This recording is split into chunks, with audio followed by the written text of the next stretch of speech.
तो यही आपको अब क्या कहता है, यही होता है आपका fair and just treatment of employ in an any organisation. ठीक है, तो देखिए एम्प्लॉयज के साथ आपको किसी तरीके का व्यवहार, किसी तरीके का आपको भेदभाव नहीं करना है। ठीक है, उनको, उनके साथ नहीं तो रासिज्म रेसिज्म उनके साथ नहीं करना है। ठीक है, उनके रिलीजन पे, कास्ट के बेसिस पे, ठीक है, आपको कोई भेदभाव नहीं करना चाहिए, क्योंकि अगर आप भेदभाव करेंगे तो उनके मन में असंतुष्टि की भावना आएगी, वो काम सही से नहीं कर पाएगा।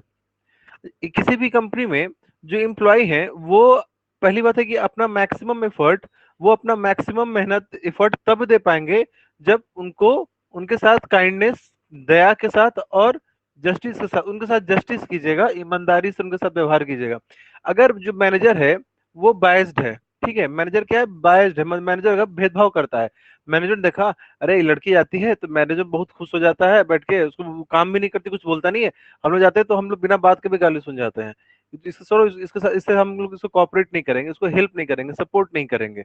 या ऐसा होता है कि यार मैनेजर अपने बस कास्ट जात वाले लोगों के साथ अच्छे से व्यवहार करता है, दूसरे कास्ट रिलीजन वाले लोगों के साथ तो ये सही से व्यवहार करता ही नहीं है, तो धीरे धीरे क्या हो जाएंगे लोग, इससे असंतुष्ट होना शुरू हो जाएंगे, डिससेटिस्फाइड हो जाएंगे इसमें। ठीक है, तो यही बात इसमें कहा जा रहा है कि किसी भी तरीके का आपको भेदभाव नहीं करना है, उनके साथ ईमानदारी और दया करुणा के साथ उनके साथ ट्रीटमेंट करना है, उनको ट्रीट करना है। ठीक है, 12वां नंबर प्रिंसिपल क्या कहता है, देखिए 12वां नंबर है stability of tenure of person. Stability of tenure, देखो टेन्योर शब्द का मतलब लिख लो, जिज्ञासा तुम लिख लेना। टेन्योर का मतलब होता है कार्यकाल।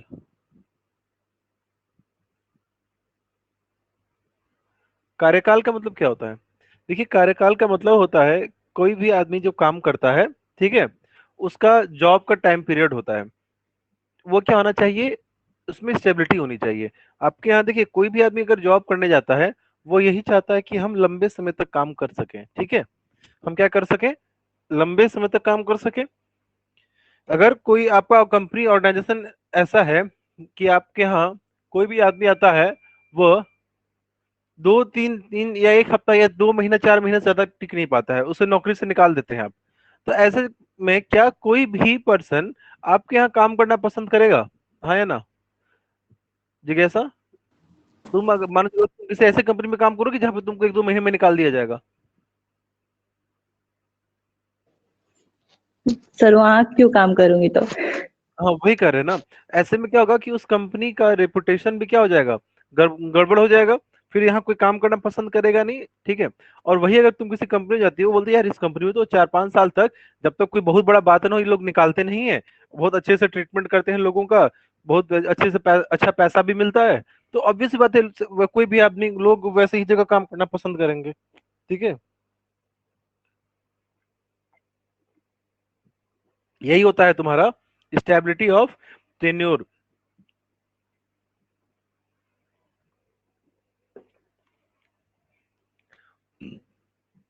इसके बाद आता है आपका इनिशिएटिव। ठीक है, इनिशिएटिव का मतलब क्या होता है, एक मिनट रुकिए मैं आ रहा हूँ।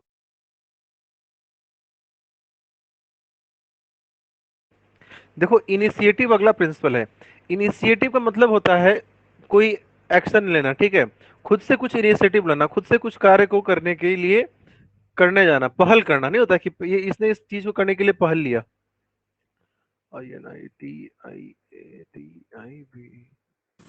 जिम्मेदारी। ये, हाँ पहल, पहल करना, पहल करना, कोई काम का शुरुआत करना। तुम बोले कि सर, जैसे हम लोग तुमको पढ़ा रहे हैं, तो बोले सर हम चाहते हैं कि हम 10 ईयर भी बनाना स्टार्ट कर दें, तो तुमने ये इनिशिएटिव लिया कुछ करने का। ठीक है, पहला स्टेप लेना, या उसका आइडिया आया, विचार आया, ठीक, तुम लगे सर हम तो चाहते हैं कि ये क्वेश्चन बैंक से भी बनाए, मॉडल टेस्ट पेपर भी हम लोग ले लें, हम उससे प्रैक्टिस करना चाहते हैं। तो भी तुम कोई नया कदम, नया स्टेप लेते हो, उसी को हम क्या कहते हैं, इनिशिएटिव। तो कंपनी में क्या करना चाहिए, ऑर्गेनाइजेशन में जो मैनेजर्स हैं उनकी जिम्मेदारी होती है कि वो अपने जो भी वर्कर्स काम कर रहे हैं उनके अंदर इनिशिएटिव लेने की भावना को क्या करें, इनकरेज करें।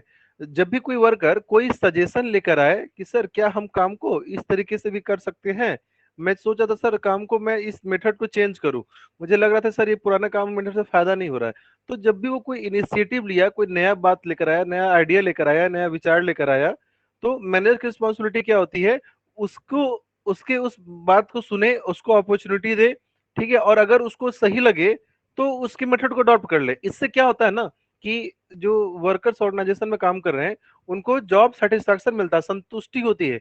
यार देखो, मेरा सारा बात माना जा रहा है, मेरा बात सुना जा रहा है, मेरे बातों के मैं जो बात बोल रहा हूँ उसके ऊपर लोग काम भी कर रहे हैं, तो उससे क्या होता है ना, जॉब सेटिस्फैक्शन मिलता है। जैसे अगर मान के चलो, आप अगर घर में जाते हो, पापा पापा हमको एक बात बोलना था, बोले भाग यहाँ से, तुम पढ़ाई लिखाई करता लिखता है नहीं, कुछ करता है नहीं, जाकर पढ़ा लिखा, तुम्हारा कोई बात हम नहीं सुनेंगे, बुरा लगेगा। और वही अगर आप जाते हैं दोस्त से कुछ बात करते हैं, सारा बात बोलते हैं, दोस्त पूरा बात सुनता है एकदम, हाँ हाँ, आपको कैसा अच्छा लगता है? आपको अच्छा इसमें क्या लगता है? आपको अच्छा ये लगता है कि आपकी बात को सुनी गई, आपकी बात को रिस्पेक्ट दिया गया, वैल्यू किया गया। तो वही प्रिंसिपल है तुम्हारा इनिशिएटिव का प्रिंसिपल। समझ में आ गया? Yes sir. ठीक। अब है तो देखो, चौथा है VVI है तुम्हारा, ठीक है, स्पिरिट डी कॉप्स। तो देखिए, स्पिरिट डी कॉप्स का मतलब सिंपल भाषा में क्या होता है? टीम स्पिरिट, टीम के साथ मिलकर काम करने की भावना। इसको आप समझ सकते हो जैसे इंडियन टीम होता है।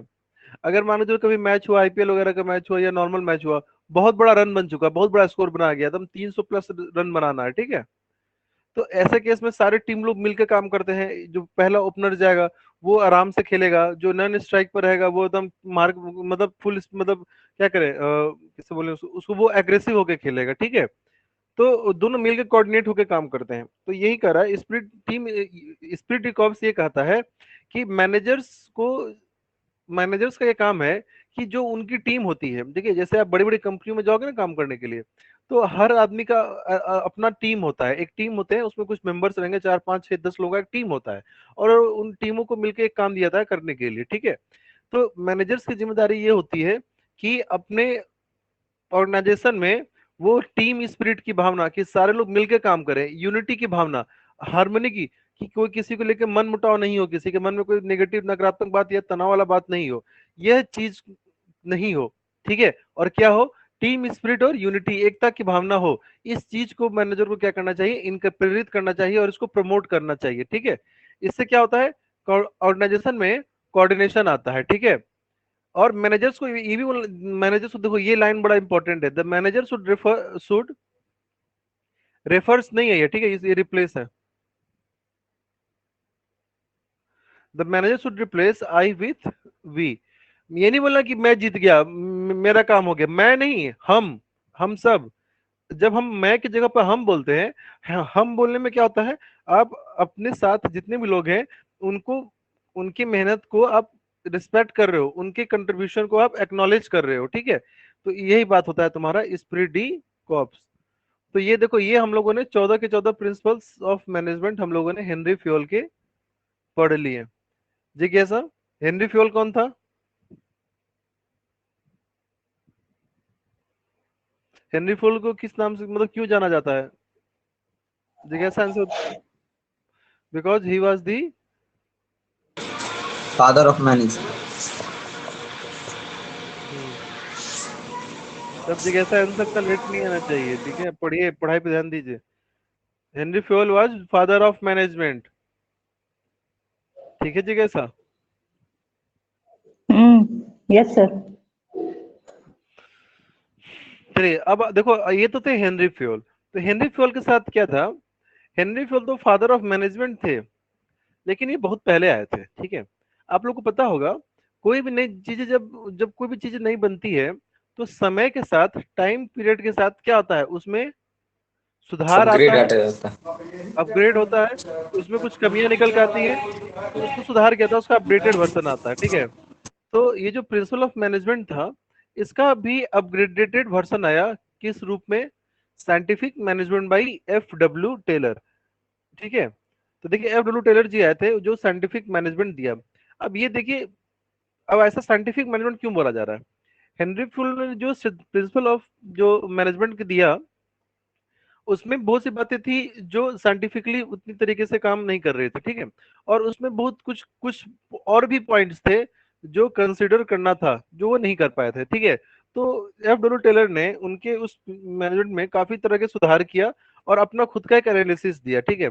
इनकी बातें जो थी सो थी, उसके अलावा और भी कुछ ऑब्जर्वेशन इन्होंने अपना दिया।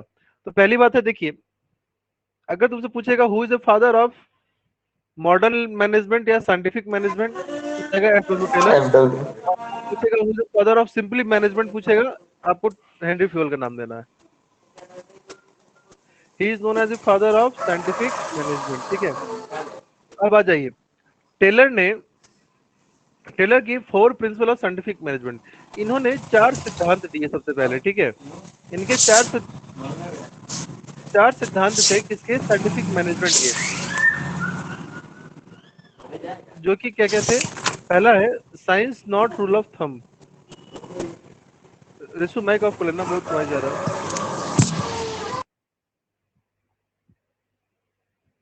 ठीक है, तो पहला प्रिंसिपल है आपका science not rule of thumb.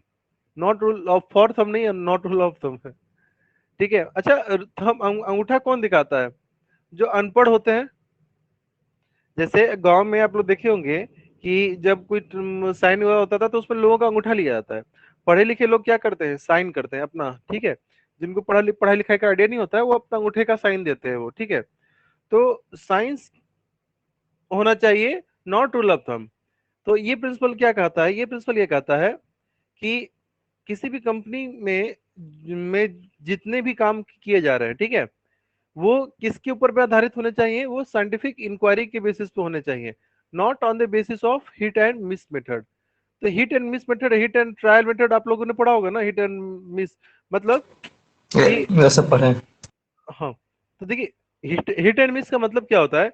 Hit and miss का मतलब होता है कि जैसे मान चलो कि आप एक पेड़ पे आम है, आप उस आम को तोड़ रहे हो. ठीक है, आप ढेला उठाए, ईट उठाए और मारे जा रहे हो इस उम्मीद में कि चलो कोनो ना कोनो तो लगेगा.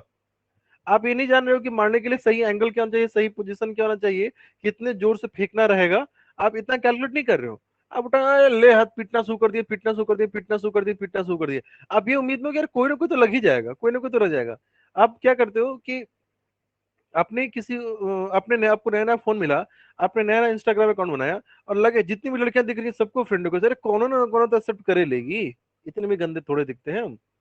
ठीक है, तो लगे भेजने. तो ये कहलाता है हिट एंड मिस, कि अच्छा ठीक है, लग गया तो लगा, नहीं लगा तो पूरा गया.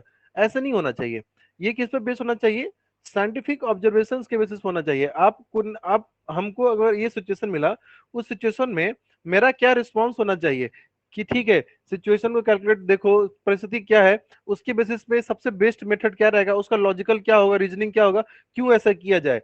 इस तरीके से काम को करना होता है, ना कि हिट एंड मिस मेथड के बेसिस पे. ठीक है, कोई भी काम करने से पहले लॉजिकल थिंकिंग होना चाहिए, अच्छे से सोचना चाहिए, समझना चाहिए, और उसके बाद जो सबसे बेस्ट हो उसको अडॉप्ट करना चाहिए.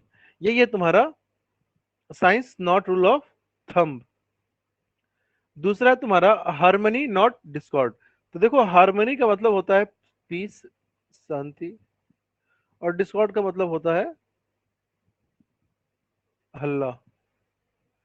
पीस और हल्ला. ठीक है, तो देखिए, according to this principle, those who work together in an organisation must work in harmony, that is mutual understanding. ठीक है, तो देखिए ये कह रहा है कि जब भी कोई आदमी कंपनी ऑर्गेनाइजेशन में लोग काम करते हैं, सब आदमी को एक साथ एक दूसरे के प्रति कैसा होना चाहिए, शांति के साथ. कोई मन मुटाव या कोई कोई किसी तरीके का कोई बात में इशू मुद्दा लेके नहीं बैठना चाहिए. ठीक है, कोई मतलब नहीं होता है कि यार क्लास में बैठे हैं, आपको कोई लड़का पसंद नहीं है, आपसे आप दोनों आदमी का आपस से बनता नहीं है, वो कुछ बोलता है आपको पसंद नहीं आता. ठीक है, तो मन ही मन लेके उसे लेके गुस्सा पड़ रहे हैं, यार कब ये आदमी मिले, ठोक दें इसको, बैठ के इसको पीट दे, बैठ के सब बात नहीं करेंगे. तो जब आपके मन में इस तरह से बात रहता है, फिर आप काम पे फोकस नहीं कर पाते. ठीक है, ये जो वातावरण होता है, ये टॉक्सिक एनवायरनमेंट जो बन जाता है.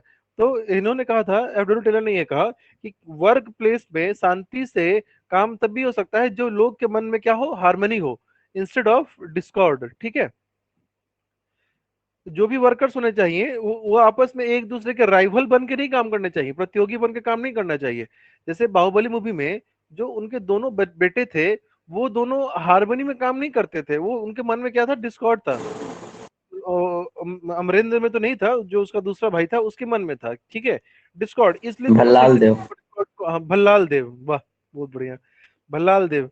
तो भल्लाल देव के मन में उसके प्रति शांति नहीं था. ठीक है, तो डिस्कॉर्ड था. वैसा नहीं होना चाहिए आपको. ठीक है, अब है तुम्हारा कॉपरेशन नॉट इंडिविजुअलिज्म.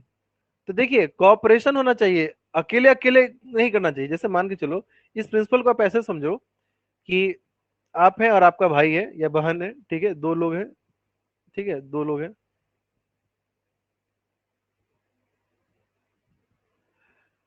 आपको पैसा मिलता है, ठीक है, आपने उस पैसे का क्या किया, कुछ मिठाई खरीद लिया। मिठाई एक ही है, ठीक है, मिठाई क्या है, एक ही है। दो भाई है, आपका भाई एकदम देख रहा है, मिठाई को देख रहा है, एकदम बड़ा बड़ा आंख करके, मुंह खोल के मुंह से लाट टपक रहा है करके गिर रहा है, ठीक है। आप बोले कि बेटा पैसा मेरा, लेने हम गए तो खाएंगे पूरा अकेले हम, आप अकेले खा गए, ठीक है। इससे आपका भाई को गुस्सा आएगा, भाई आपको मारेगा, आपके मन में वो फिर आके यार ये आदमी हमको दिया नहीं, ठीक है। वही मिठाई आता, आप इसको बांटते हैं, आधा उसको लेते हैं, आधा अपने लेते हैं, ठीक है। तो यही कहलाता है कॉपरेशन। और जब आप वो पूरा मिठाई अकेले खुद खा जाते हैं, ये होता है इंडिविजुअलिज्म। तो ये प्रिंसिपल यही कहता है कि किसी भी ऑर्गेनाइजेशन में लोगों को इंडिविजुअल मतलब अपने व्यक्तिगत अपने निजी स्वार्थ के लिए काम नहीं करना चाहिए। क्या करना चाहिए, इंस्टेड कोऑपरेट करना चाहिए। जैसे देखिए होता है, जैसे एग्जाम की तैयारी कोई करता है या स्कूल जाते हैं आप, तो बहुत से बच्चे जो जो तेज होता है ना, कुछ ज्यादा तेजू खां होता है। कोई क्लास में ऐसा आपको स्टूडेंट दिखा कि नहीं दिखाया, वो तेज है और लेकिन आप लोगों को कुछ हेल्प नहीं करेगा, वो बताएगा नहीं, आप उससे पूछने जाइएगा। तो ऐसे भी स्कूल के टाइम में ऐसे लोग होते हैं, ठीक है। तो वो लोग को क्या कहते हैं, इंडिविजुअल, वो अपने खुद के स्वार्थ, यार हम बताएंगे, यार एग्जाम में कभी कुछ पूछिए उन लोगों से, वो नहीं बताएंगे आपको, ठीक है। वो कहेंगे यार इसको बताएंगे, इसको सबसे ज्यादा मार्क्स ना आ जाए। ये इंडिविजुअलिज्म हो गया तुम्हारा, ठीक है। तो ये नहीं होना चाहिए, इंस्टेड करना चाहिए कॉपरेशन होना चाहिए। तो देखिए this principle is extension of harmony not Discord. Harmony not Discord का ही एक बड़ा रूप है तुम्हारा क्या, कॉपरेशन नॉट इंडिविजुअलिज्म, ठीक है। इसके इस प्रिंसिपल के हिसाब से एक कंपनी में, एक ऑर्गेनाइजेशन, अब देखो लोग इंडिविजुअल की तो रिएक्ट क्यों करता है, वो सोचता है यार इस आदमी के साथ मिलकर काम करें, कहीं ऐसा ना हो कि इसको प्रमोशन मिल जाए, इसको प्रमोशन पहले मिल जाएगा, ये मेरा बॉस बन जाएगा। तो इस वजह से लोग क्या होता है ना, लोग मिलके नहीं काम करते एक दूसरे के साथ, ठीक है, अपना अलग अलग खुद का काम करते हैं। According to this principle work must be carried on in corporation.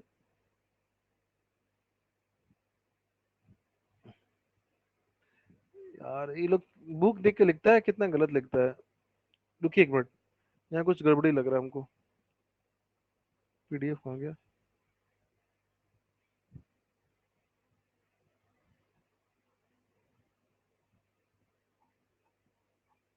Sir direct corporation है, Please. इनकॉपरेशन नहीं। हाँ, इन कॉपरेशन विथ, इन के बाद स्पेस है और कॉपरेशन है, इन कॉपरेशन, ये है। जिज्ञासा है सो लिख लेना, ये है इन, फिर दोनों के बीच में स्पेस है कॉपरेशन, कॉरपोरेशन नहीं है, इन कॉरपोरेशन अलग चीज हो जाता है। In cooperation with each other, with mutual confidence and understanding, आपसी सहमति के साथ मिलके एक साथ टीम के भावना के साथ काम करना चाहिए। और वर्कर्स मैनेजर्स को भी, वर्कर्स और मैनेजर्स दोनों को एक साथ मिलके काम करना चाहिए, ठीक है। यही है आपका principle, cooperation not individualism, individualism. चलिए अब आता है हमारा development of workers to their greatest efficiency and prosperity. Sachin अकेले हो या वो भी आया है, क्या नाम है उसका, विनिमेश भी आया है, अकेले हो तुम आज।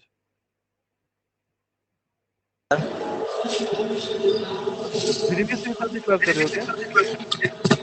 Yes, sir. अच्छा क्लास आए हो ना, एक दूसरा तो Yes, sir. ठीक। चलिए development of workers to their greatest efficiency and prosperity, ये प्रिंसिपल क्या कहता है, तो देखिए development of workers to their greatest efficiency and prosperity, यह प्रिंसिपल ये कहता है कि कंपनी में, ऑर्गेनाइजेशन में जो वर्कर्स काम कर रहे हैं उनका विकास होना चाहिए।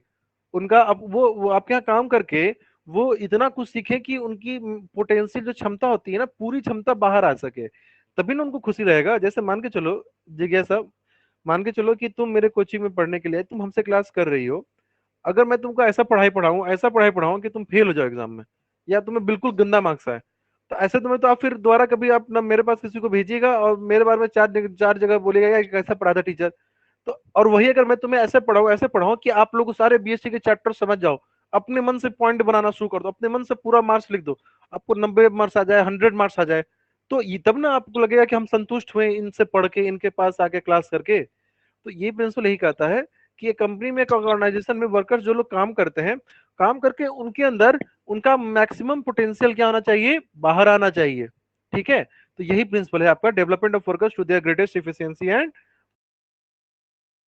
And prosperity. ठीक है, उसके लिए उनको क्या करना होगा, काम सिखाओ, उनको ट्रेनिंग दो, उनको ओरिएंटेशन दो, उनको उनके साथ उनको बाहर का अच्छे नए नए काम को सिखाओ उनको। ठीक है, जितना नया काम सीखेंगे, जितना नया एक्सपेरिमेंट करेंगे, जितना दिन रात उनको मैनेजर्स उनको गाइड करेंगे, समझेंगे, तो इससे वर्कर्स की क्या होती है, पूर्ण क्षमता उनकी बाहर, जी देखिए, पूर्ण प्रतिभा उनकी बाहर आती है। और उन्हें लगता है यार देखो, जब हम काम करने आए थे हमको कुछ नहीं था, लेकिन आज के टाइम पे हमको सारा कुछ करने आ गया, हम बहुत संतुष्ट हैं, हम कहीं बहुत अच्छी जगह पे हमको ऑफर्स आने शुरू हो गए। तो मैनेजर्स की जिम्मेदारी होती है कि अपने वर्कर्स जो उनका काम कर रहे हैं उनकी पूरी क्षमता, उनकी पूरी प्रतिभा को वो लोग बाहर निकाल सके। समझ में आया बात? जिज्ञासा, सो नहीं रही हो ना तुम, या दिमाग में थोड़ा नो बाउंस सर, कर रहा है ना? हाँ तो नो कंसंट्रेट करना। और सर। देखो, सारा जितना भी क्लास आज तक हम लोग पढ़े हैं ना, सारे क्लास की रिकॉर्डिंग है। ठीक है, अच्छा क्लास हम्म, रिकॉर्डिंग क्या तुम लोग को शो होता है, एक बार देखो तो जरा। सर तो हो जाता है। तो जो मैं क्लास रिकॉर्ड करता हूँ तुम लोग को भी शो होने शुरू होता है रिकॉर्डेड लेक्चर्स में? यस सर, लिख रहा है सर। अभी कितने वीडियो रिकॉर्डेड लेक्चर्स में दिखा रहे हो, 1 2 3 4, 4 वीडियो होगा अभी। यस सर, 4 वीडियो है। भाई साहब, बढ़िया सॉफ्टवेयर है। लेकिन मैं वीडियो पे नाम लिख देता हूँ। ये था आपका प्रिंसिपल्स ऑफ मैनेजमेंट।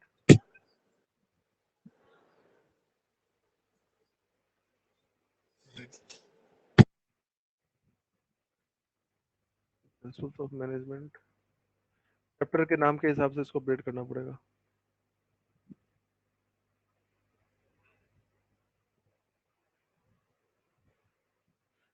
ये था तुम्हारा, ये कल वाला लेक्चर ना डिलीट करूंगा। ठीक है, डायरेक्टिंग आज फिर से पढ़ाऊंगा, स्लाइड से तो शुरू से पढ़ाऊंगा, खैर रहने दो, उसको बाद में करूंगा।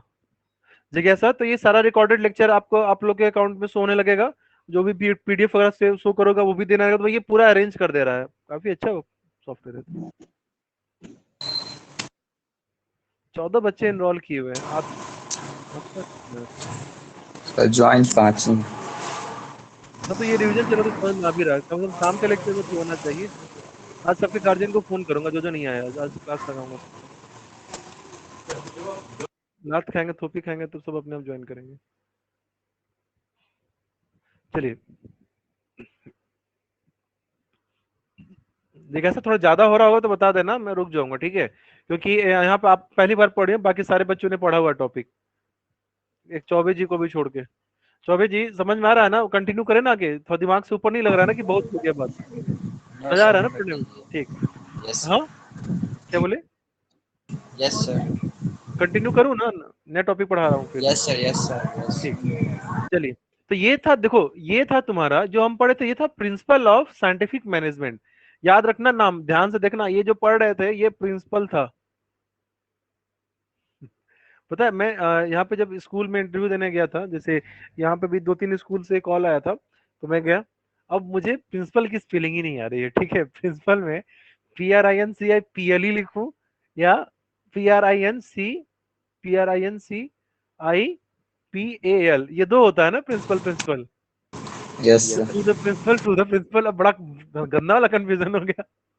तो मोबाइल था तो गूगल में सर्च करके देख रहा था कि स्कूल प्रिंसिपल का स्पेलिंग क्या होता है।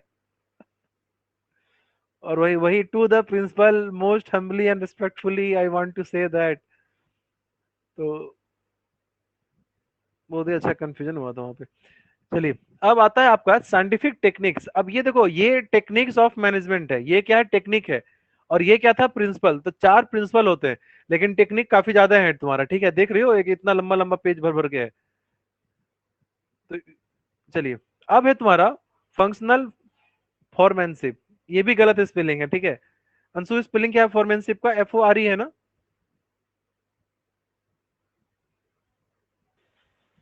फॉर्मेनशिप का स्पेलिंग यही है ना, FORE? FOREMN, yes yes sir, yes sir, right है। ये जिज्ञासा, सही इसको बात। सही कर लेना। ठीक है, ये लोग पता नहीं कैसे किताब खोल के लेके लिखता है फिर भी गलती लिखता है। फंक्शनल फॉर्मेनशिप, और ये VVI कर देना। ठीक है, CBSE में तो मैंने करवा दिया है क्लास में। तो ये फंक्शनल फॉर्मेनशिप। ठीक है, तो देखिए ये फंक्शनल फोरमैनशिप क्या होता है। फंक्शनल फोरमैनशिप का प्रिंसिपल ये सर हम लोग कहता का है, काम का नहीं ना है ये। पढ़ना तुमको, तुमने वीवीआई करो।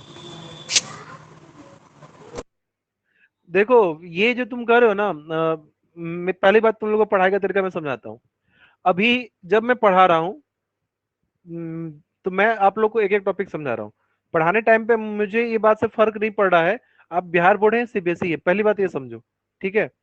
पढ़ाने टाइम पे ये बात मैटर कर रहा है कि मैं आपको एक एक चीज की नॉलेज दूं, ठीक है। पहला बात, आप लोग का जीवन का अप्रोच क्या होना चाहिए। आप मेरे पास सिर्फ पढ़ने नहीं आ रहे, बात याद रखो, ठीक है। आप मेरे पास लर्न कर सीखने आ रहे हैं, ठीक है। आप मेरे पास नॉलेज गेन करने के लिए आए हैं। याद रखना एक बात, आपका लाइफ का एक पर्पस होना चाहिए, क्या है, नॉलेज गेन करना चाहिए। आप अपने आप को ये ना सोचो कि बस जितने इतने हैं बस पढ़ ले। अगर नॉलेज तुमको नहीं रहा तो तुम सफर करोगे लाइफ में, किसी ना किसी पॉइंट ऑफ टाइम पे तुम सफर करोगे और तुमको करना पड़ेगा सफर। इसीलिए आपको क्या करना है, नॉलेज गेन करना है, ठीक है। जहां तक रही बात इंपॉर्टेंट क्वेश्चन क्या है, देखो मैं एक बार बताओ, तुम लोग से सबसे ज्यादा मेहनत तो मुझे पड़ रहा है ना, चिल्लाना पड़ रहा है, समझाओ। बुक का एक एक पॉइंट एक एक लाइन में मैं समझा रहा हूँ आपको, मेहनत तो मुझे सबसे ज्यादा पड़ रहा है। मैं क्या नहीं कर सकता हूँ क्या, सिर्फ इंपॉर्टेंट ही क्वेश्चन आपको लिखा हूँ। अभी मैंने आपको हेनरी फ्योल के 14 प्रिंसिपल ऑफ मैनेजमेंट समझाया आपके, कोई दूसरा नहीं समझाने वाला है। चार ही बस, जो उसमें से दो ही तीन आते हैं बस, ठीक है। अभी मैं फंक्शनल फॉर्मेनशिप पे सारा ये आपको साइंटिफिक टेक्निक में सारे समझाऊंगा। तो जब पढ़ाई जब क्लास चल रहा है उस टाइम पे कोई भी इंपॉर्टेंट या नॉन इंपॉर्टेंट नहीं होने वाला, ठीक है। मैं बस इसलिए बताता हूँ कि बिहार बोर्ड वाले बच्चे बहुत घबराने लग जाते हैं, ठीक है। इसलिए मैं उनको थोड़ा सा इंपॉर्टेंट ऐसे कर रहा हूँ, लेकिन पढ़ाऊंगा मैं फिर भी सारा एक एक टॉपिक ही। नॉलेज गेन कर लो, एग्जाम में जब हम मॉडल टेस्ट पेपर प्रैक्टिस करवाऊंगा फिर मैं आप लोग को, उस टाइम पे आपको ये पता चलेगा ठीक है अभी फिलहाल एग्जाम है, एग्जाम में बस इतने क्वेश्चन आने रहेंगे, लेकिन मेरे स्टूडेंट हो आप, आपको हर एक चीज का आइडिया होना चाहिए। कल को आप ग्रेजुएशन में जाओगे, सीए एग्जाम्स में जाओगे ना, आप सोचोगे यार सनत सर ने हम लोग को तो ये सारी चीजें 11th 12th में ही बता दी थी, जो वहां के बच्चों को समझ में नहीं आएगा और तुम्हें समझ में आएगा। पूछेगा तुम लोग इन बातों को, इतने बेसिक से बातों को इतने अच्छे तरीके से कैसे समझ जा रहे हो, ठीक है। आगे की पढ़ाई में ना ये बेसिक इतने हाई लेवल में आएंगे, तुमको समझ में आएगा कि कितना इंपॉर्टेंट था ये समझना। मैं अपने जर्नी में जब मैं पढ़ाई कर रहा था 11th 12th ग्रेजुएशन, मेरा 11th 12th गड़बड़ हो गया था, ठीक है। अच्छा मैं अपना एक न्यू यूट्यूब चैनल बना रहा हूँ, तो उसमें मैं अपना वीडियो ब्लॉग वगैरह सब आएगा, बहुत सी बातें शेयर करूंगा, तो आप लोग सब्सक्राइब कीजिएगा, मैं दे दूंगा लिंक। तो जैसे कि मेरा 11th 12th में कुछ खास मार्क्स नहीं था, 60 65 75, ओवरऑल परसेंटेज मेरा 70 73 74 हो रहा था, ठीक है। मतलब बीएसटी तो बिल्कुल समझ में नहीं आया था, बीएसटी तो हमको ये लगा कि रटना पड़ता है। इकोनॉमिक्स का उससे भी बुरा हाल था, कुछ भी समझ नहीं आता लिटरली, मुझे लगता था कि बस यार मैं तो बहुत कमजोर वीक स्टूडेंट हूँ, ठीक है। लेकिन मैं वही स्टूडेंट हूँ जिसके स्टूडेंट को 1995 टॉपर बना, ठीक है। क्यों, क्योंकि नॉलेज नहीं था। और दूसरी बात है जो टीचर था पढ़ाने वाला, वो नॉलेज बच्चे को सही से कैसे देना होता, ठीक है। देखो आज के टाइम पे इंफॉर्मेशन लेना पॉसिबल है, ठीक है। यूट्यूब पे तुमको बहुत सारे वीडियो मिल जाएंगे, हर टॉपिक जो सर्च करो, लेकिन तुमको वो चीजें याद नहीं हो सकती। याद करवाया कैसे जाए बच्चों को, ये टीचिंग इस चीज के बारे में कहा जाता है। किताब है आपके पास भी तो फंक्शनल फॉर्मेनशिप आपके किताब में लिखा हुआ है सारा, लेकिन आप उस चीज को समझ नहीं पाओगे इजीली। तो मैं आपको वही चीज करवा रहा हूँ कि आपको इजीली समझाऊं। और जब आप इजीली सारे बातों को समझोगे, एग्जाम में कोड करोगे, अच्छे से आंसर दोगे, तब आपको फुल मार्क्स मिलेंगे, ठीक है। तो कहने का सीन यही है, ओवरऑल इतने बात का लंबा बोलने का मतलब यही है, जो पढ़ा रहा हूँ शांति से सब कुछ पढ़ो, इंटरेस्ट के साथ पढ़ो, समझने के नजरिए से पढ़ो। इंपॉर्टेंट नॉन इंपॉर्टेंट जब एक बार अच्छे से पढ़ लोगे उसके बाद हम उसमें से छांट लेंगे। चलिए अब देखो फंक्शनल फॉर्मेनशिप। तो देखिए ये फंक्शनल फॉर्मेनशिप क्या कह रहा था, ठीक है। ध्यान से सुनना, ऐसे देखने से बहुत लंबा लग रहा होगा, बहुत लोग पहले ही घबरा गए होंगे देखे, लेकिन कोई बात नहीं, मैं हूं तो कोई दिक्कत नहीं होगा। अब ये प्रिंसिपल क्या कहता है, in this technique Taylor suggested the division of factory into two departments, ठीक है। जब भी कुछ पढ़ो और जो बहुत लंबा दिखे, घबराओ नहीं, उसको लाइन बाय लाइन और उसको अलग अलग टुकड़े पार्ट्स बना के करो, उसका डिवीजन कर दो। तो देखो ये प्रिंसिपल क्या कहता है, जैसे मान के चलो सैमसंग कंपनी है, हम बात करते हैं सिर्फ सैमसंग मोबाइल फोन का, ठीक है। सैमसंग कंपनी तो बहुत सारे प्रोडक्ट बनाती है, लेकिन हमसे सैमसंग मोबाइल फोन का बात करते हैं, ठीक है। सैमसंग मोबाइल फोन है। अब सैमसंग का मोबाइल फोन जब बनता है तो इसको बनाने के अलग अलग स्टेजेस होंगे, ठीक है। बेसिकली देखो, कोई भी कंपनी का ऑर्गेनाइजेशन होता है ना, उसमें बेसिकली दो डिपार्टमेंट होते हैं। एक डिपार्टमेंट होता है, वो क्या होता है, प्रोडक्शन डिपार्टमेंट। आप लोग भी लिखते रहो साथ साथ में, करण, जिज्ञासा, जो मैं लिख रहा हूं ना इसको साथ साथ में लिखो, तुम्हें समझ में आएगा। देखिए मैं फिर से लिखता हूँ। एक कोई कंपनी है सैमसंग, ठीक है। तो देखो कोई भी कंपनी होती है ना, उसमें बेसिकली वो दो डिपार्टमेंट होते हैं। एक होता है तुम्हारा प्रोडक्शन डिपार्टमेंट, और दूसरा क्या होता है, प्लानिंग डिपार्टमेंट, ठीक है। प्रोडक्शन और प्लानिंग डिपार्टमेंट, ठीक है। प्रोडक्शन डिपार्टमेंट का काम क्या होता है कि जो सामान है, जो गुड्स है, उसका मैन्युफैक्चरिंग करना, बनाना।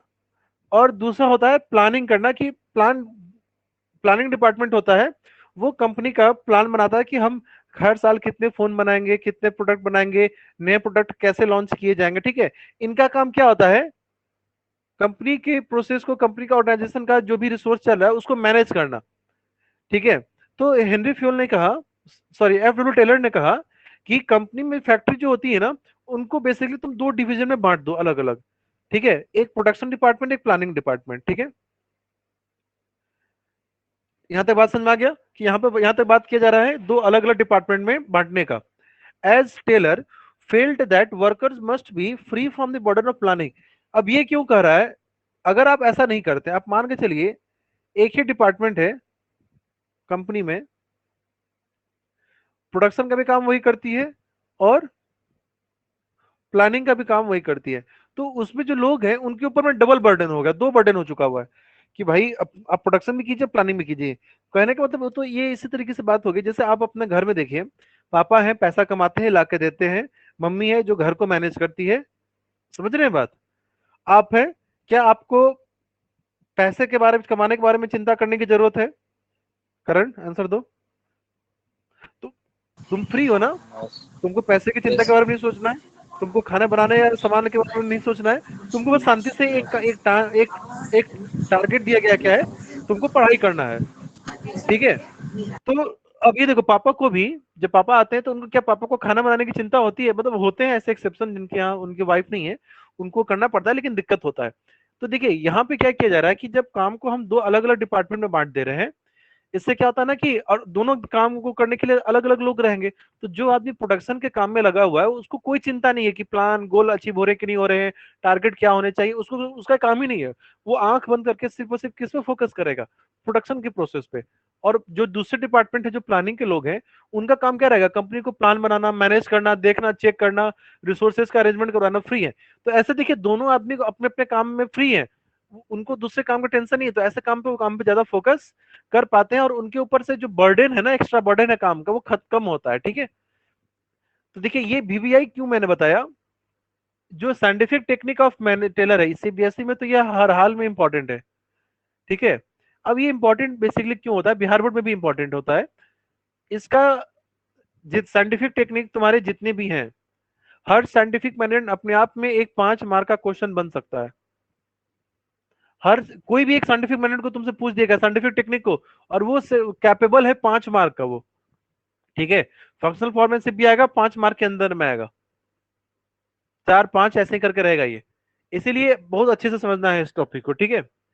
देखिए अब देखो, अब टेलर ने ऐसा क्यों सोचा कि यार काम को अलग अलग बांट दो, उसके पीछे लॉजिकल क्या है, क्योंकि टेलर ने तो साइंटिफिक मैनेजमेंट के प्रिंसिपल थे, तो वो कुछ सोच समझ के कुछ बात रहा होगा, तभी तो वो किए होंगे ना, बिना सोचे समझे तो किए नहीं होंगे।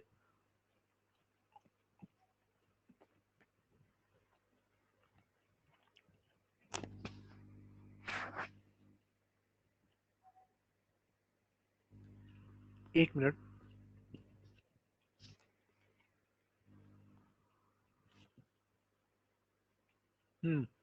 तो देखिए Taylor felt that workers must be free from the burden of planning and they must concentrate on work and production. देखिए जो वर्कर्स हैं, उनको आप इतने ज्यादा बर्डन दे दो कि वो कोई भी काम को अच्छे से कर नहीं पाए, ठीक है। आप उनको क्या करना है, उसको एक ही काम दो, लेकिन उस काम को अच्छे तरीके से कर सके। उसी तरीके से अगर कंपनी में आपके अगर 100 लोग हैं, 50 लोगों को प्रोडक्शन में लगा दो, 50 लोगों को किस में लगा दो, प्लानिंग में लगा दो। जो प्लानिंग का काम कर रहा है उसको प्रोडक्शन करने की चिंता नहीं है, जो प्रोडक्शन का काम है उसको प्लानिंग करने की चिंता नहीं है। एक ही आदमी से सब काम करवाओगे उसको तो टेंशन होता है, ठीक है। To develop specialization in the productivity, Taylor suggested that under each department there must be some functional expert to supervise, guide and instruct the workers, ठीक है। अब यहाँ पे देखिए क्या होता है। अच्छा एक बात बताओ, तुम लोग अगर किसी कंपनी ऑर्गेनाइजेशन में काम करने जाते हो तो ऑब्वियस सी बात है आपका एक सीनियर होगा, होता है, जिसका काम क्या होता है, आपको बताना समझाना। जैसे मान के चलो कि आप लोग कल को सीए में काम करने जाते हो, सीए का कोर्स करते हो, ठीक है। आप लोग को बता दूं, सीए में पहला सीए में 3 परीक्षाएं पास करनी पड़ती हैं। एक होता है फाउंडेशन, एक होता है आईपीसीसी और एक होता है सीए फाइनल, ठीक है। अगर फाउंडेशन क्लियर कर लीजिए, आईपीसीसी एग्जाम क्लियर कर लीजिए, तो इनके दोनों के बीच में ना 3 साल का गैप होता है, 3 इयर्स गैप, ठीक है। इसमें आपको क्या करना होता है, सीए के अंडर में रह के काम करना रहता है, ट्रेनिंग लेना पड़ता है। तो मान के चलो कि आप ट्रेनिंग लेने जा रहे हो किसी से, तो सीए आपको बताएगा कि देखिए काम कैसे किया जाता है, कभी कुछ गड़बड़ी हो जाएगा तो आप उसी से ना पूछिएगा। मतलब एक ना एक आपका एक एक्सपर्ट आदमी होता है जो आपको सारी चीजों को बताता है, समझाता है कि क्या करना है, कैसे करना है, ये सब चीजें बताने के लिए होता है, ठीक है। तो यही बात कर रहा है टेलर ने ये कहा कि जैसे आपने बताया कि डिपार्टमेंट होने चाहिए, ठीक है। जैसे यहाँ देखो प्रोडक्शन डिपार्टमेंट और प्लानिंग डिपार्टमेंट का मैं बात कर रहा था, तो देखो प्लानिंग डिपार्टमेंट में भी एक मैनेजर होगा जो इसका हेड होगा, प्रोडक्शन का भी एक मैनेजर होगा जो इसका क्या होगा, हेड होगा। इस मैनेजर्स के अंडर में काफी सारे लोग होंगे जो काम कर रहे होंगे, हाँ या ना। मैं प्लानिंग के अंदर में कितने में काफी सारे लोग होंगे जो काम कर रहे होंगे, ठीक है। Yes sir. तो ये सारे मैनेजर माने चलो एबीसीडी 4 वर्कर है, वो ऑब्वियस सी बात है, वो मैनेजर से उनको गाइडेंस चाहिए होगा ना, दिशा निर्देश। सर क्या करे, सर देखिए ना काम गड़बड़ हो गया, सर देखिए मशीन का काम नहीं कर रहा है, सर हेल्प कीजिए। तो इस ऑब्वियस सी बात है एक सीनियर होना चाहिए जो आपको गाइड करेगा, बताएगा। तभी तो आपको काम में स्पेशलाइजेशन, काम में आपको एक्सपर्टीज कब आएगा, जब आप किसी सीनियर के अंडर में दिशा निर्देश में रह के काम कीजिएगा तभी तो आएगा। तो ये फंक्शनल डिपार्टमेंट, ये फंक्शनल फॉर्मेंशिप का ये फायदा होता है कि पहले काम को अलग अलग बांट दिए तो आपका काम का बर्डन कम हो गया। फिर हर डिपार्टमेंट के अंदर में आपने कुछ एक्सपर्ट लोगों को रख दिया जो वर्कर्स को काम बता रहे हैं, सिखा रहे हैं, गाइड कर रहे हैं, इंस्ट्रक्ट कर रहे हैं, जिससे वो काम और अच्छे से कर पा रहे हैं। समझे बात। तो इसी तरीके अब इसमें क्या होता है कि एक फॉर्मेन जो, अब देखो एक्सपर्ट भी क्या होता है ना, हर काम के अलग अलग एक्सपर्ट होते हैं, ठीक है।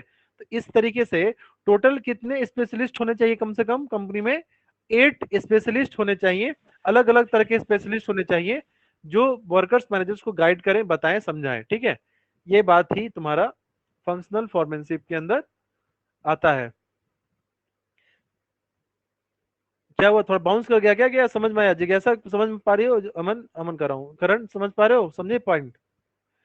देखो अगर इसको, अगर तुम इसको क्या करो ना, माइंड मैप बनाओ, बताता हूँ। इतना लंबा तुम्हें पढ़ने की जरूरत नहीं है।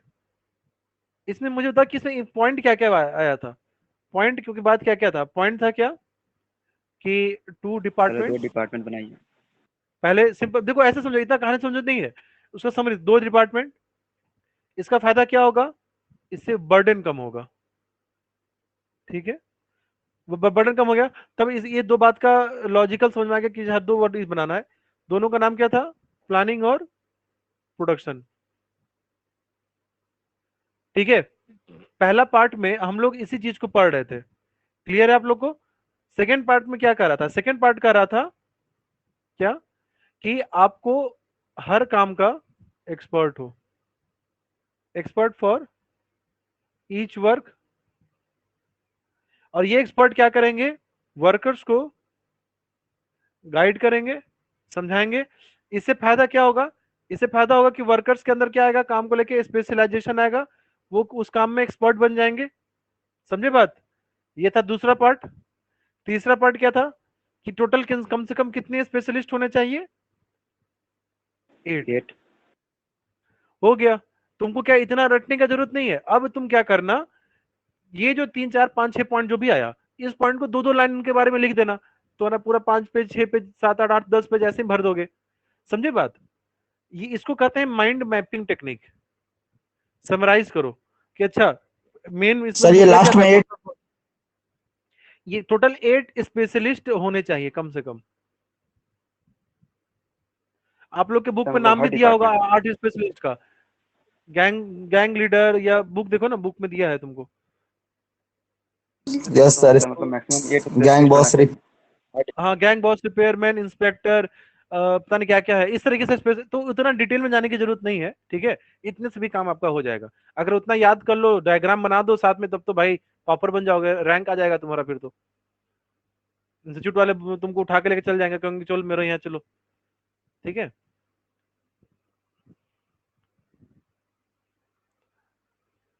चलिए, क्या करूं, पढ़ाओ आगे, कंटिन्यू करो कि अब रहने दो यहीं पे, 9:30 होने वाला है। जिज्ञासा, माइक ऑन करो, क्योंकि अब फिर डायरेक्टिंग का भी क्लास होगा शाम में। देखो डायरेक्टिंग का क्लास शाम में हाँ प्रिपेयर हो जाएगा, तो इसीलिए ठीक है। तो आज रहने दो इतना ही, ठीक है। मैं भी थक गया हूँ, बहुत ज्यादा बोलना पड़ा है। आप लोग आज इसको पूरा फेयर कर लेना, और ये क्लास की रिकॉर्डिंग मैंने ऑन कर दी थी, ठीक है। तो ये आप लोग के अकाउंट में शो होना शुरू हो जाएगा। सोचो कितना अच्छा फीचर है, मतलब मैं खुश हो गया, मतलब सही सही ऐप है, फ्री में मिला है ऐसा, इतना कुछ टाइम का लिमिट नहीं, पीडीएफ भी शेयर कर दूंगा, क्लास की रिकॉर्डिंग भी तुम लोग के अकाउंट में आने शुरू हो जाएंगे। इसीलिए मतलब इंकरेज करो लोगों को इस तरीके से पढ़ाई पढ़ने का। ये सोचो, तुम लोगों को 10-10,000 रुपीज में इतना कुछ अगर मिलना शुरू हो जाए फीचर, फिर कोई मतलब क्या बेस्ट तरीका नहीं हो सकता है। और पता है कल को 12th के बाद तुम कहीं भी बाहर जाओगे ना, दिल्ली मुंबई कुछ भी करने जाओगे ना, इसी तरीके से पढ़ना है। यही है तुम्हारा आने वाले समय में। पैसा बचेगा, पैसा बचेगा, उसका कुछ खाओ पियो, ऐश करो, कपड़े पहनो, हेडफोन खरीदो। अच्छा, कम से कम ये भाड़े में कितना रुपया बचा होगा तुम लोगों का, जो लोग अप डाउन करते थे? तो अभी कितना लग रहा है, कितना पैसा बच रहा है? गाड़ी का तेल का तो पैसा बच ही रहा होगा, कुछ खा पी लेते होगे बाहर का, वो भी बच रहा होगा। बहुत बचे। अंशु, कितना सेविंग हो जा रहा है तुम्हारा, गाड़ी का तेल, बाहर का खाना पीना? 500-1000 रुपया? यस सर, आराम से। बताओ, 3 महीने में आराम 3000 से रुपये बच कमा जाएगा। लिए, पढ़ाई कर करके 3000 रुपये कमा। लेकिन कमाई कमाई तो नहीं बोलेंगे, घर वाले देंगे ही नहीं पैसा, तो कमाई कहाँ से होगा। अच्छा, एक चीज और बोलना चाहूंगा, एक मिनट रुको। आप लोग जो अफोर्ड करो, जिनके पास जो अफोर्ड कर सकते हैं, ठीक है, आप लोग ब्रॉडबैंड कनेक्शन ट्राई करो, ठीक है। जो लोग अफोर्ड कर सकता है, ठीक है। जैसे जियो का गीगा फाइबर कनेक्शन आ गया हुआ है, ठीक है, पूरे अब सब जगह आ चुका हुआ है ब्रॉडबैंड का कनेक्शन। मतलब उसमें क्या होगा कि ब्रॉडबैंड आपके यहाँ घर में लगा दिया जाएगा, 2000-3000 रुपए का खर्चा होता है, ठीक है। और उसमें देखो ब्रॉडबैंड का फायदा ये होता है ना, ब्रॉडबैंड में स्पीड हमेशा हाई आती है, मौसम आंधी तूफान से कोई फर्क नहीं पड़ता है। जैसे अभी बताता है कि मोबाइल में नेटवर्क नहीं आ रहा है, तो ब्रॉडबैंड रहेगा तो काफी हाई स्पीड इंटरनेट आएगा, 30 Mbps इंटरनेट आएगा। जैसे मैं भी यूज कर रहा हूँ कनेक्शन, वो 100 Mbps कनेक्शन है, 700 रुपये देने पड़ते हैं मुझे, ठीक है। काफी सस्ता हो गया आज के टाइम पे। गीगा फाइबर में क्या होता है ना, जियो गीगा फाइबर 30 Mbps का स्पीड देता है 400-450 रुपया में, अनलिमिटेड डेटा रहेगा, कभी भी स्पीड स्लो नहीं होगी, कोई लिमिट नहीं डेटा के ऊपर में। तो अभी घर में मान के चलो कि 5-6 लोग हैं जो लोग यूज कर रहे हैं, और देखो आज के टाइम पे लोग टीवी वगैरह उतना भी देखता नहीं है, मोबाइल में सब कुछ आ जाता है। तो मोबाइल में तुम्हारा डिश टीवी का रिचार्ज हो रहा होगा किसी न कैसे भी, अगर ब्रॉडबैंड कनेक्शन घर में लगवा लो तो पैसा भी सेविंग होंगे, इंटरनेट भी अच्छा खासा यूज कर सकते हो, और ये सब ऑनलाइन का क्लासेस वगैरह में रहेगा, वो इजीली अफोर्ड कर सकते हो, ठीक है। आगे में जैसे सीए वगैरह में आप कोई भी अच्छा कोर्स अगर करोगे ना, तो वहाँ पे रिकॉर्डेड ही क्लास वगैरह मिलते हैं, जैसे हम लोग भी करते हैं, ऑनलाइन क्लास ही होता है या रिकॉर्डेड लेक्चर ही होता है। तो हम लोग को इंटरनेट का जरूरत पड़ता है आज के टाइम पे, वो एक नीड बन चुका हुआ है, ठीक है। तो जो कर सकता है वो देखना, ब्रॉडबैंड कनेक्शन को लेके पैसे वैल्यू ऑफ मनी रहेगा। बाकी आप जो नहीं कर सकते वो मोबाइल पे करो। और मोबाइल पे ना वोडाफोन आइडिया का जो सिम आता है ना, वीआई का, उसका देखना, उसका स्पीड काफी अच्छा है, सबसे फास्ट मतलब स्पीड आ रहा है उसका, हर जगह नेटवर्क अच्छा है उसका। अगर जिसका जियो की स्लो है या एयरटेल स्लो काम करता है, तो वीआई का सिम लेकर जरूर एक बार ट्राई करना, वोडाफोन आइडिया। तो चलो ठीक है स्टूडेंट, आज के क्लास के लिए इतना ही रहने देते हैं, ठीक है। शाम में 4:45 पे आप सारे लोग ज्वाइन कर लेना। अच्छा अंशु, वो सिद्धांत को क्या हुआ है, ज्वाइन नहीं कर रहा क्लास? करेगा सर, सामने देखिए। ठीक है, चलिए ठीक है, फिर अगले क्लास में मिलते हैं फिर।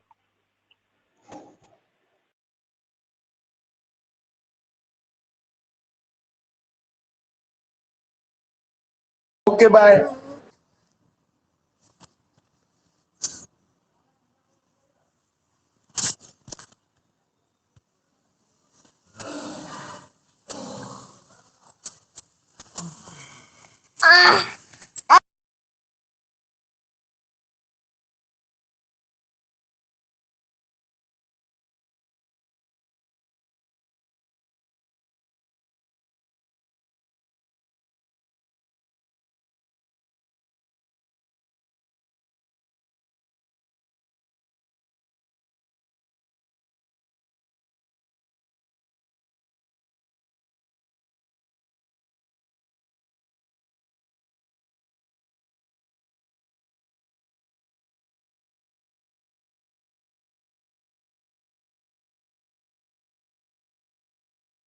बोलो तो हेलो। हेलो। पिटाएगा। किसको बोले? बोलो ना बउआ तुम पिटाएगा। बोलो नहीं को। कौन बोलो नहीं को। एक बार याद है बिस्कुट लाया था घर पे। नहीं याद है तुमको बिस्कुट लाया था। बोलो बउआ तुम पिटाएगा। अरे बोलो ना एक बार कुछ नहीं कर बोलो। बोलना नहीं। देखो हम बोलते हैं बउआ तुम पिटाएगा।